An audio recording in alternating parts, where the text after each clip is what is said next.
Buenas tardes, Carlos Rentería, ex candidato al Senado por el Partido del Trabajo. El fin de semana se juntaron Enrique Burgos e Ignacio Loyola y empezaron a hablar de la reforma al Poder Judicial.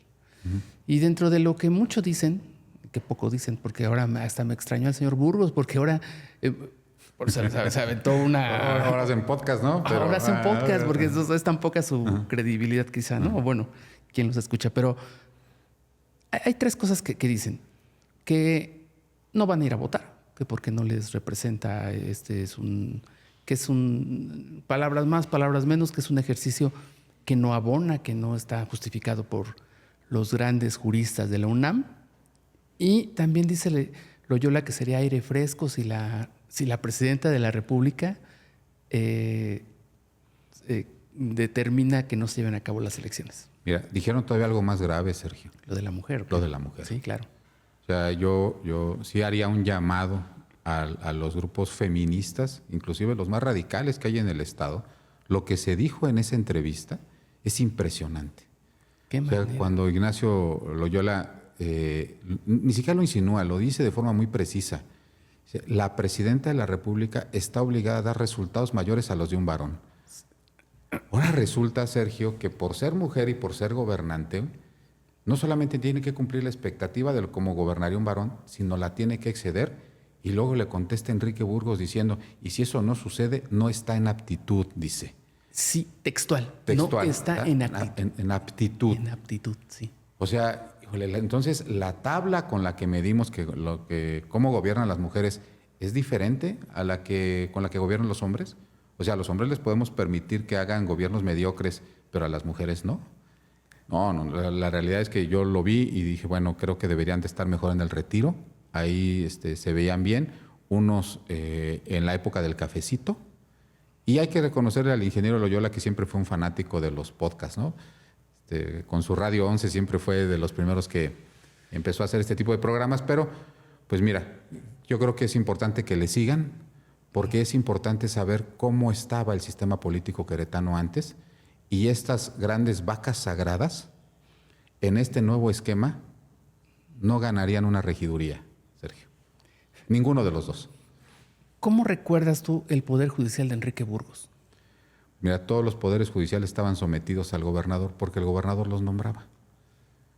Todos. Así, ¿no? Todos. Igual que el de la presidencia de la República lo hacía. Así es. Bueno, pues recuerda lo que hizo esta legislatura antes de cambiar de pasada equilibrio. legislatura. La pasada legislatura, pues nombra 5 exprofesos, ¿no? Y esos 5 exprofesos pasaron porque pues, el gobernador dijera quiénes son y ahora se espantan porque ahora los va a elegir la gente, pero que los elija una persona está bien, pero que los elija mucha gente, pues está mal. Sí. Y hasta un consejero electoral sin ninguna experiencia de esa carrera judicial que tanto argumentan, ¿no? Carlos Eguiarte. Bueno, es que no solamente es el caso de Carlos Eguiarte, es la serie de funcionarios que han sido parte del órgano electoral, que han sido los árbitros, que al paso de los años son premiados por el sistema. Braulio Guerra es otra muestra, un político que... ¿Cuál es tu análisis de eso? Bueno, Braulio Guerra hoy defendiendo la carrera judicial. Hazme favor. Sí, no solamente él, sino algunos de los magistrados diciendo, creo que la carrera judicial tiene que ser respetada, cuando ellos llegaron al Poder Judicial en helicóptero. Oye, ¿y cómo ves esta elección? Pues, mira, va a estar muy interesante. Estos acordeones que están circulando de los operadores políticos del PAN, del gobernador, dicen. Pues mira, tiene más o menos 3 semanas, curiosamente, después digo curiosamente porque no hay eventos para poder afirmar que se pudiera hacer el evento que haya desencadenado la operación de Acción Nacional, pero después de la inauguración del tren en Pedro Escobedo, empezaron a mover las estructuras de Acción Nacional pidiéndoles credenciales, pidiéndoles relaciones para invitar a participar en el proceso de elección judicial. Y desde luego ya empezaron a bajar los acordeones, que son sugerencias, Sergio, guías de apoyo para... que hay de la 4T y también del PAN, o sea, digo, para que... Sí, seguramente que los partidos pueden caer en la tentación de hacer sus acordeones, pero en el caso del acordeón del Partido Acción Nacional, y yo se los digo aquí enfrente a los que son militantes y simpatizantes de Acción Nacional, ¿qué sintieron? Y veo a la cámara, ¿Qué sintieron? Me gustaría saber qué sintieron cuando les dijeron, oigan, tenemos que apoyar a que la gente vaya a votar en aquello que como partido nos opusimos de forma sistemática. ¿Y qué sintieron cuando ya recibieron el acordeón, Sergio, y vieron ahí candidatos de la 4T? ¿Y qué sintieron cuando ven ese documento y luego lo contrastan contra un discurso donde decimos, ni locos les vamos a entregar a Morena? Pero distribuimos un acordeón que apoya a candidatos de Morena. Y luego escuchan un discurso que dicen, no voten por Morena, y luego una declaración 2 días antes diciendo, salgan a votar por el Poder Judicial, por favor, entiéndase a la estructura, por los candidatos de la Morena, 4T. de la 4T. ¿Qué tiene que ver con esto con el ligue de lo que decíamos de José Calzada? Hay muchas cosas que un gobierno del Estado puede hacer preparando la entrega del gobierno. Pero, pues quien no quiera ver, que no vea, ¿no? A ver, y en esto de la entrega, sí viste que en este podcast que hacen los ex, le pregunta a Ignacio Loyola, qué bueno que estás aquí, hace como es, le dice, qué bueno que estás aquí, porque muchos han dicho que me entregaste. Uh-huh. Sí. Y Burgos, que tiene mucho más colmillo que eso. Uh-huh. Sí, pero bueno, la desvían, pero es la primera vez que creo que asumen o que se atreven a entablar el diálogo, ¿no? Así como de, ¿sí me entregaste o no me entregaste? Pues mira, yo en ese podcast sí lo que les tengo que reconocer es que para limar, en términos de Johan Galtung, uno de los grandes comisionados para la paz de la ONU, decía que el primer paso para cerrar una herida es la verdad histórica. Entonces yo la realidad es que vería ese podcast como una confesión. Pues claro, quienes vivimos el 97 en ese entonces, uh-huh, pues vimos cómo de manera irracional el Sindicato de Trabajadores de la Educación tuvo cerradas las escuelas y únicamente volvió a las escuelas, Sergio, para decir no voten por el PRI. El centro histórico de la ciudad estaba tomado por los comerciantes, ambulantes, ¿no? Y una serie de cosas indecibles todavía porque no prescriben. Uh-huh. Que vamos a tener que reservar los que vivimos el proceso del 97 para nuestro libro, pero ahora va a incluir este capítulo que se va a llamar La Confesión. Y vas a transcribir, yo creo que ese podcast, porque es imperdible, ¿no? Sí. O sea, en el 97, cuando quién se podía imaginar que Fernando Ortiz Arana podría perder contra Ignacio Loyola. Bueno, pues compara el 97, digo, para ligar toda la conversación de esta tarde, compara el 97, compara el 2009. Sí, cuando también, le entregan cuando Garrido le entrega a José Calzada, porque uh-huh, también fue una entrega. O sea, sería iluso pensar que el PRI ganó esa elección, sin pensar que el que entrega el poder es Francisco Garrido. Y luego compáralo con el 2015 y luego vete al 2027. Entonces me parece que ahí hay unas similitudes impresionantes. Hoy adelantadas, Sergio, porque se están dando 2 años. ¿Sí? ¿Está el gobernador perdiendo poder?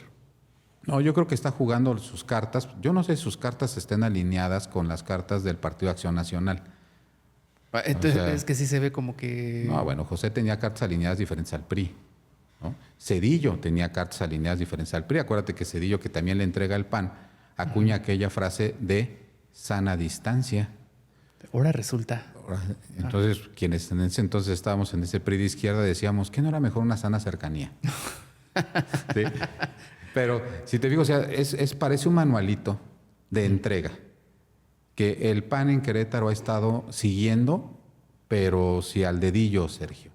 Esto es, insisto, ¿qué van a hacer los militantes de Acción Nacional cuando reciban el acordeón? Si no es que ya lo recibieron, que estoy seguro que ya lo recibieron, y votar por candidatos de la 4T. Con la 4T.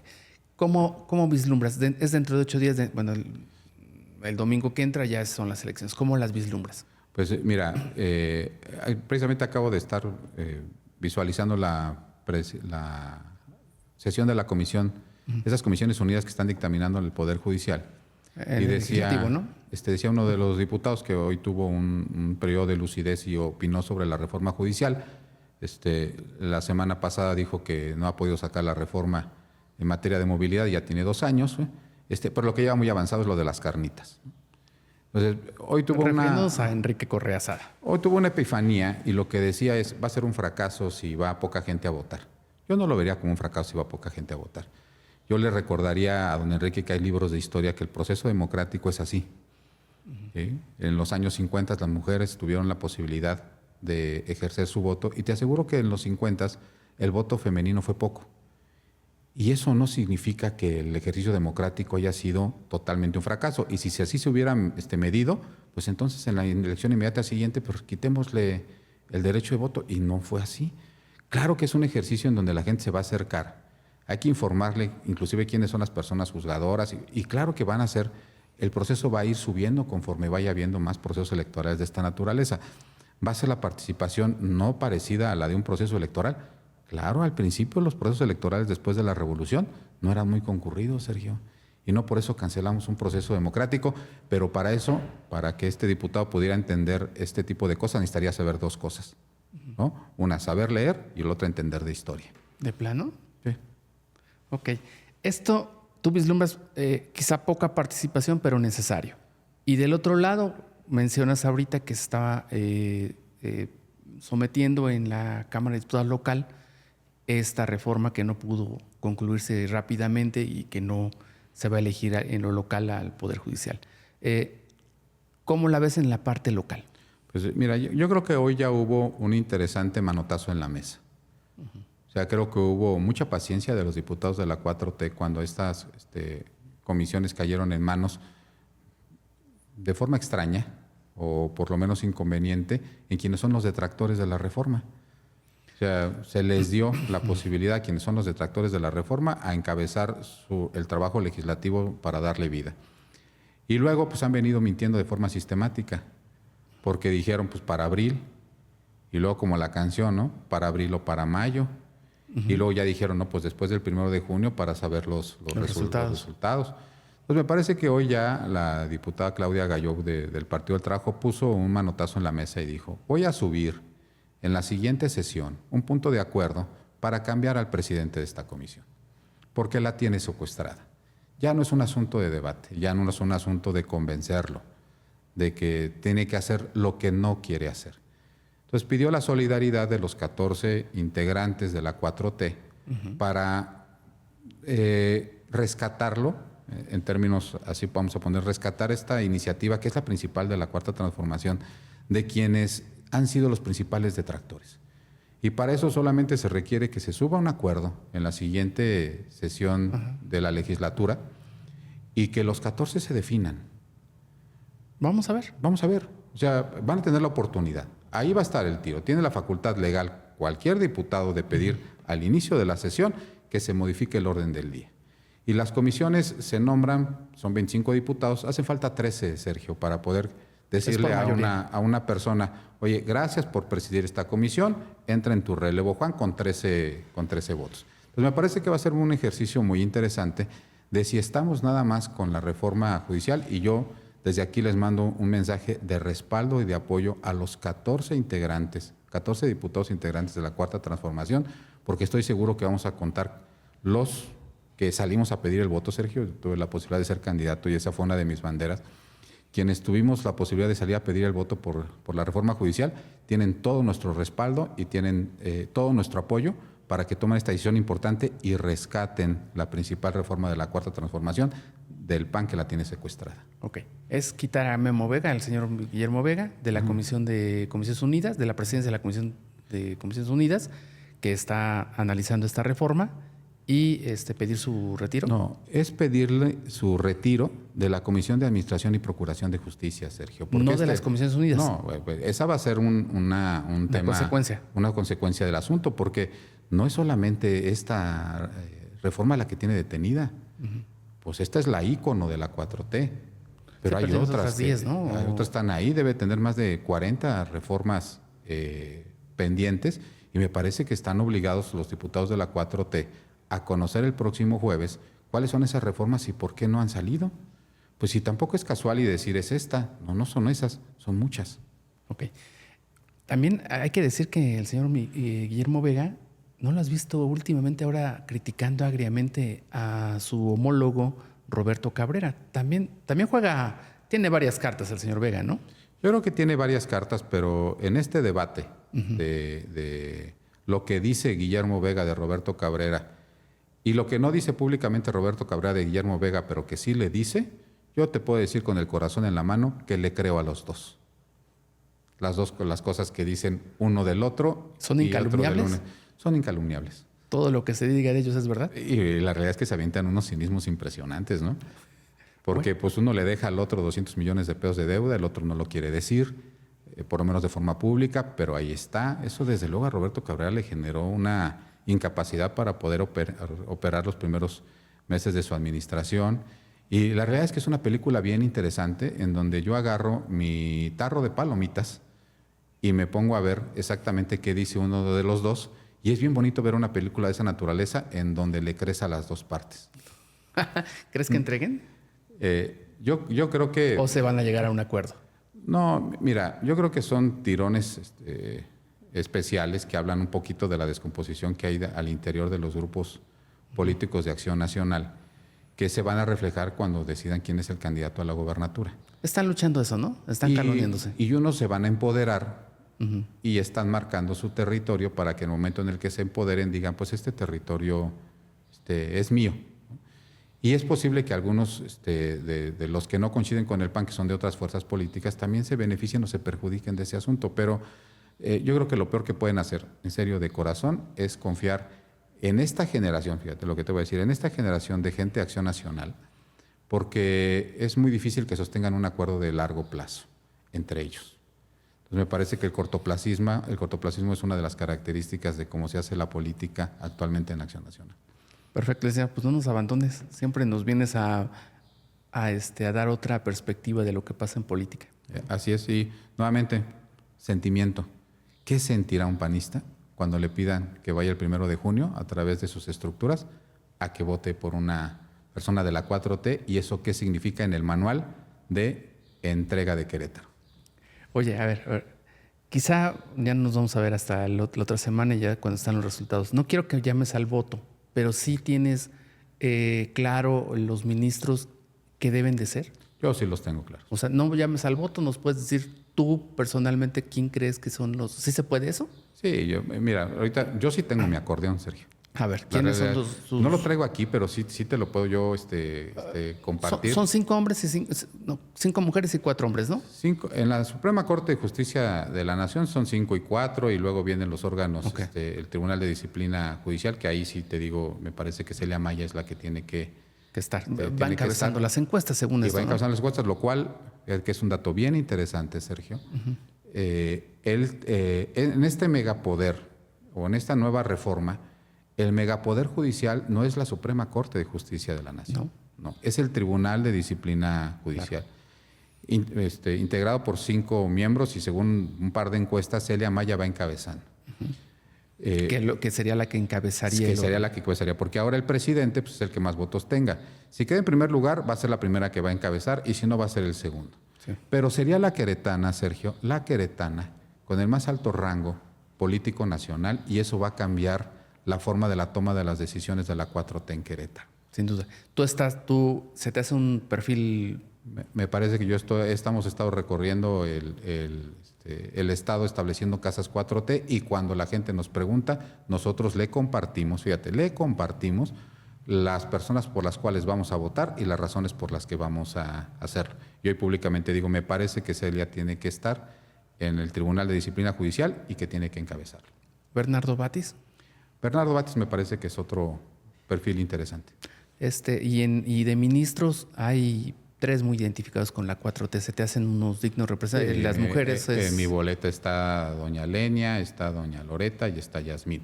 Los otros 2 nombres ahorita de momento no los recuerdo. Y para eso es el acordeón. Para revisarse, métanse al micrositio y luego hagan una auscultación de cuáles son los mejores perfiles, y van a llegar a 2 boletas que son muy interesantes en Querétaro, que es la de jueces de distrito y la de magistrados de circuito, porque esto va a generar un equilibrio con lo que tenemos hoy en el Poder Judicial local. Porque finalmente todos los procedimientos, o una gran parte de ellos, terminan en el Poder Judicial federal, y al no tener elección en lo local, me parece que el equilibrio lo podemos tener con gente consciente, socialmente responsable, y con una forma de pensar diferente del Poder Judicial federal, que tiene injerencia en Querétaro, que es el 22º circuito. Ok. Ahí está muy nutrido el asunto, ¿no? Está nutrido, pero pues quienes nos hemos dedicado a hacer el análisis tenemos nuestro Acorde. que está permitido por el INE, que inclusive en la página del INE te permite imprimirlo y yo lo tengo. Si alguien me pregunta, Sergio, oye, ¿me puedes compartir, como es tu caso, por quiénes vas a votar? Pues desde luego que yo se lo puedo compartir y eso no es técnicamente una inducción del voto. Sí, solo sí, yo no soy funcionario público, que no lo soy. Perfecto. ¿Sí? Gracias, licenciado. Te agradezco. Gracias, Sergio. Que pasen buena tarde.